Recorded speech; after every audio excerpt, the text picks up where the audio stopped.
ఒక ప్రెగ్నెన్సీ పెట్టుకుని ఒక కారులో ఆస్కార్ ఫెర్నాండెస్ గారి నుంచి ల్యాండ్ లైన్ లో సోనియా గాంధీ గారికి నేనే అక్కడ ఉన్నా 15 సార్లు ఫోన్ చేస్తే అప్పుడు రెస్పాండ్ అయ్యి తెలంగాణ పార్లమెంట్ లో బిల్లు పెట్టారు. అది మనం గ్రహించాలి. ఇవాళ ఆమె కడుపులో బాబుని పెట్టుకొని రైల్వే ట్రాక్ల దగ్గర బస్సుల దగ్గర ధర్నా చేసింది. జాగృతి వచ్చింది, రాకముందే ఉంది బతుకమ్మ పండుగ. కానీ జాగృతి సంస్థలో ఏమేమి జరిగినాయి అనేది కొంతమందికి తెలియదు. నేనేమంటున్నానంటే 94,000 కోట్ల ప్రాజెక్టు కాళేశ్వరంలో అన్నారం, సుందిల్లా, మేడిగడ్డ బ్యారేజ్లల్లా 2 కుంగిపోతే మొత్తం కుంగిపోయిందని చెప్తారు. కాంగ్రెస్ గవర్నమెంట్ కు చాత కాక 56 మీటర్లు నీటి ఎత్తులు తెలియక వీళ్ళు ఈ లాస్ట్ ఇయర్ జూలైలో వరదలు వచ్చినాయి కదా, మేము ఎక్కడ కొట్టుకపోయింది ఉంది కదా. లాస్ట్ గవర్నమెంట్ లో మేము 20 లక్షల ఎకరాలకు సాగునీరు ఇచ్చాము. ఇవాళ మొత్తం కాళేశ్వరం కక్ష మీద పక్కన పెట్టి ఏం చేయడం లేదు. డ్యామ్ సేఫ్టీ అథారిటీ ఏం చెప్పింది, టెక్నాలజీ ఉంది, రిపేర్ చేయమని చెప్పింది. రిపేర్ చేయొచ్చు. ఇంకొకటి ఏంటంటే 1200 అమరులు చనిపోవడానికి కాంగ్రెస్ గవర్నమెంట్ కాదా? 360 మంది 1916 చచ్చిపోవడానికి వాళ్ళ కారణం కాదా? నేనేమంటున్నానంటే మీరు గెలిచారు. 1200 మంది అమరులల్లా మేము ఎంతమందికి జాబులు ఇచ్చినాం, ఎంతమందికి 20 లక్షల చెక్కులు ఇచ్చినాం? దాదాపు 673 మందికి ప్రతి ఇంటికి వెళ్లి చెక్కులు ఇచ్చాం. బ్యాలెన్స్ మీరు వచ్చిన 15 నెలలు ఎంతమందికి ఇచ్చారు? 250 గజాలు మీరు ఉద్యమకారులకు ఇస్తారు. మీరు ఏం చెప్పారు? మీరు ఇచ్చిన 6 గ్యారెంటీ ఎక్కడ పోయి? ఈ తెలంగాణలో జరుగుతుంది. కాంగ్రెస్ ను ఖతం చేసిండు రేవంత్ రెడ్డి. ఇప్పుడు ఉన్నది ఎవరు? టీడీపీ. ఇంకా 20 ఏళ్ల దాకా కాంగ్రెస్ రాకుండా చేస్తున్నాం. మేము ఏమంటున్నామంటే మేము ఓడిపోయాము, మీరు గెలిచారు. ప్రజలకు ఇచ్చిన హామీలు నెరవేర్చకుండా మీరు కమిషన్లు వేసారు. 19 ఏళ్ళు మొద్దు నిద్రపోతున్నారా? మీరు చేయాల్సింది చేయండి. మీరు ఇప్పుడు కాళేశ్వరం ప్రాజెక్టు 170 టీఎంసీలు మనం వినియోగం చేసుకోవాలి. ఈ సంవత్సరం మీరు ఈ 14 నెలల ఎన్ని టీఎంసీలు ఎత్తిపోసారు మీరు? అది చెప్పగలుగుతారా? మేము ఎన్ని టీఎంసీలు ఎత్తిపోసినాం అనేది చరిత్ర చెప్తుంది, పేపర్లు చెప్తాయి, న్యూస్ ఛానల్ చెప్తారు. నేనేమంటున్నానంటే మీరు గవర్నమెంట్ లో ఉన్నప్పుడు మీరు ప్రజలకు ఏం హామీలు ఇచ్చారు? ఇప్పుడు ఒక కామారెడ్డి డిక్లరేషన్ పెట్టారు. కామారెడ్డి డిక్లరేషన్ ఎంత బోకస్ అంటే బీసీలకు 42% రిజర్వేషన్ అని చెప్పారు. బీసీలకు 42% కాంగ్రెస్ సక్సెస్ అయ్యలేదు. ఎందుకంటే అది 9th షెడ్యూల్లో చేర్చాలి. అది మోడీ ఒప్పుకోరు. ఇది తప్పుదారు కదా. ఇప్పటికి మీరు అసెంబ్లీలో పెట్టారు, గవర్నర్కు పంపారు, ఢిల్లీకి పంపారు, అక్కడ పెండింగ్ లో ఉంది. ఇది కాని పని. అంటే మీరు ఇవాళ లోకల్ బాడీ ఎలక్షన్లకు రారు, మీరు ఇస్తున్న 2,500 మహిళలకు ఇయ్యరు, మీరు రుణమాఫీ సరిగా చేయరు, రైతు రుణమంది ఇయ్యరు, మూసి అట్నే పెడతారు, హైడ్రా పేరు తీసుకొస్తారు. ఇవాళ రైతుల కరెంటు లేక, ధాన్యాలు కొనుగోలు లేక ఎక్కడ ఎంత ఆగమవుతున్నారు. నేను ఏమంటున్నానంటే మేము ఓడిపోయినాము, మీరు గెలిచిండ్రు. మీరు ఇచ్చిన హామీలు ఎక్కడ పోయినాయి? మీరు ఇచ్చిన హామీలు ఏమైనాయి? మీరు ఇలా విద్యార్థులకు 5 లక్షల రూపాయల కార్డు ఇస్తా అని చెప్పారు, ఎక్కడ పోయినాయి? ఇలా ఫీజు రియంబర్స్మెంట్ లేక చేస్తారు.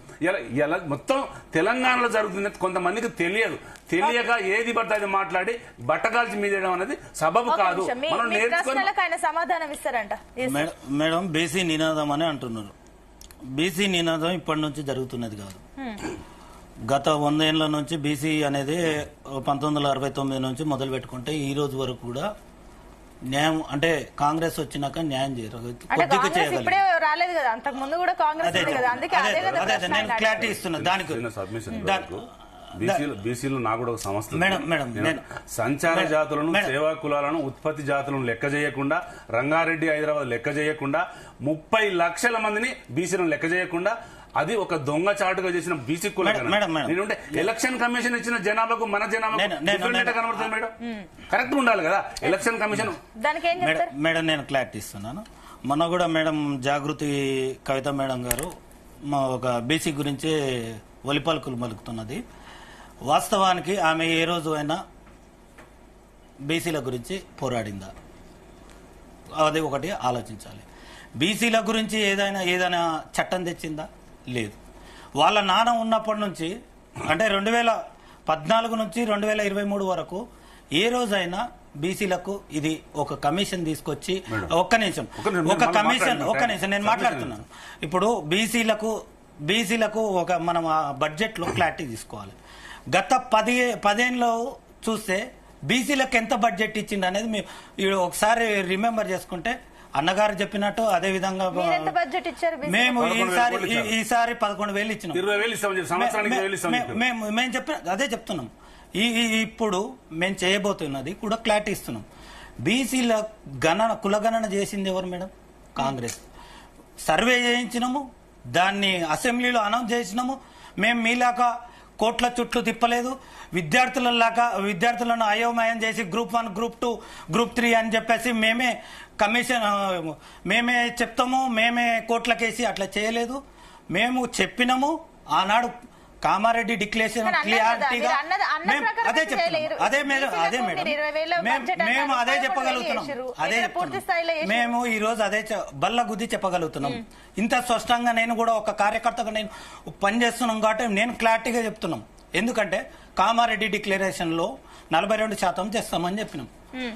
42% ఇప్పుడు ఏ పార్టీలైనా కొందరు వ్యక్తులు నలుగురు ఒక చెయ్యి ఉంటే 4 ఏళ్ళు ఒకలాగా ఉండవు.